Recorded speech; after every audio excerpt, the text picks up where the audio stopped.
আসসালামু আলাইকুম। টাইটেল এবং থাম্বনেল দেখে বুঝে গেছেন আজকে কি টপিকের উপর ভিডিও নিয়ে আসছি। যারা এখন আমার চ্যানেলটিকে সাবস্ক্রাইব করেন এখন আমার চ্যানেলটিকে সাবস্ক্রাইব করে দেন আর বেল আইকনটি বাজিয়ে দেন পরবর্তী ভিডিও পাওয়ার জন্য। চলুন আমরা কথা না বাড়িয়ে এখন মেইন টপিকে যাই। প্রথমে আমরা ফেসবুকের উপরে ক্লিক করব। ফেসবুকে ক্লিক করার পর আমাদেরকে ফেসবুকের মেইন পেজটাতে নিয়ে আসবে। এখন দেখেন ফেসবুক অপশানটা পুরোটাই সাদা আছে।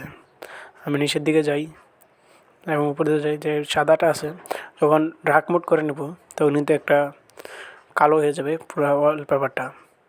থ্রি ডট অপশানে ক্লিক করবেন। ক্লিক করার পর এই পেজটাতে নিয়ে আসবে।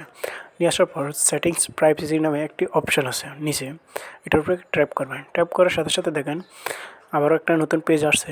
পেজটার মাঝে ডার্ক মোড নামে একটা অপশান আছে। আমরা ডার্ক মোড একটা অপশানটার উপরে ট্যাপ করব। ট্যাপ করার সাথে সাথে দেখুন অন এবং অফ দুটো অপশানে চলে আসছে। আমারটা যেহেতু ডার্ক মোড অফ আছে আমি এখন অন করে দেব। অন করার সাথে সাথে পেজটা দেখেন কালো হয়ে গেছে। আর আমার ভিডিওটা দেখে যদি আপনাদের একটু হলেও উপকার হয়ে থাকে তাহলে চ্যানেলটিকে সাবস্ক্রাইব করে দেবেন, বেল আইকনটি বাজিয়ে দেবেন পরবর্তী ভিডিও যাওয়ার জন্য।